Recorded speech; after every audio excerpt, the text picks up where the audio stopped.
బిడ్డ నిండు తింటున్నా అన్నదే అమ్మాయి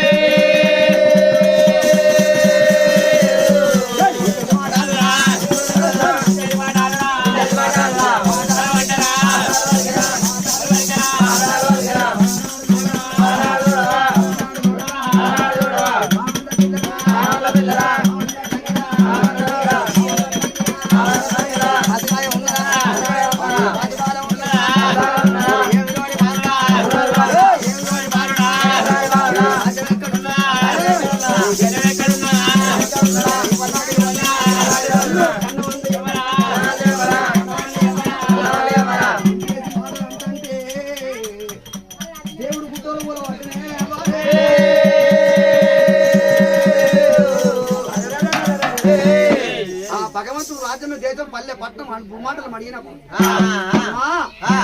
బాలుడా మాసాలు నిశ్చయమైతే వచ్చానంటే అయ్యా నిన్ను తింటుంది నన్ను తింటుంది గంటకుంటే కనుక మన మాసాలు ఇవ్వకుండా రాక్షసు వెళ్ళిపోయింది అయ్యా మీరు వెళ్ళిపోతానేమో వెళ్ళిపోతానన్నాడు నేను అతనే మీతోడు నేను వస్తానన్నప్పుడు బిడ్డ మీ రాజ్యం ఎక్కడో రాజీ కావాలన్నాడు రెండు గదులు కావాలి మంద కడిగి మంద కుక్కలేని మంద గుడ్డి మంద నిన్ను తింటుంది అయ్యా నన్ను తింటుంది అన్నాడు ఏనాడు చెప్పిన మాట చెవునందు పెట్టిండు విను భగవంతుడు మల్లయ్యనే ఆ భగవంతుడు మల్లికరణ స్వామి తన ఏరు తన కంటే పడుతున్న తన చేత తన ఇద్దరు వచ్చినట్టు అయ్యా రాజమేకలో నీతో నేను వస్తానన్నాడు నాతో అద్దు బిడ్డ నువ్వు నాతో వచ్చేది న్యాయం లేదు అటువంటి కనుక ఏళ్ళ పొలవారు సంలక్ష మందన కాసుకుంటా ఉంటాను అది కొరగా చిన్నమ్మ అగ్గిలేని మంద గడి మంద కుక్కలేని మంద గుడ్డి మంద అన్నారవ్వా నీకు అది కావాలని చెప్పండు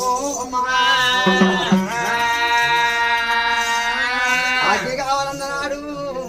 భగవంతుడు మల్లికార్జున స్వామికి ఏనాడు అటువంటి కనుక అగ్గిని ఎప్పుడు చేతులు పెట్టిందో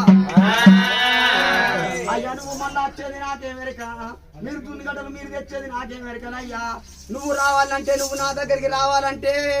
నీ దగ్గర సిక్కప్పు కోటలు ఉంది శ్రీగంధం కామం ఉన్నదే నీ గొడ్డ నీడ పెడితేనే నీకు అగ్గిత్త లేకపోతే లేదన్నాడు శనమైతే మరి మా తల్లి మరి నువ్వు ఎక్కడ కానీ మా తల్లి అసలు భయపడి ఇస్తాండి బావుల పిల్ల బామని రత్నం అబ్బా బామను ఆడల్లో పెరిగింది రమగా అటువంటి కనుక నాకు చేతులు పెరిగింది పెరిగి పెద్దటువంటి పిల్ల మేకులోనే పెరిగింది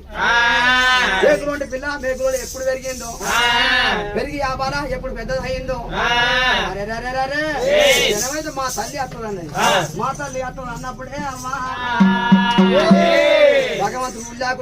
ఉల్లాకులలో ఉరుకుతున్నారు ఓ దేవుడు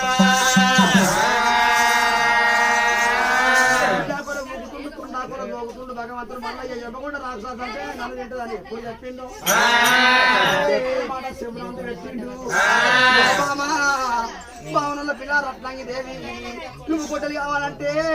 నాకు అగ్గి కావాలి నీకు మనీ కావాలమ్మా పెట్టిండు అమ్మా చేత పెట్టిండు భగవంతుడు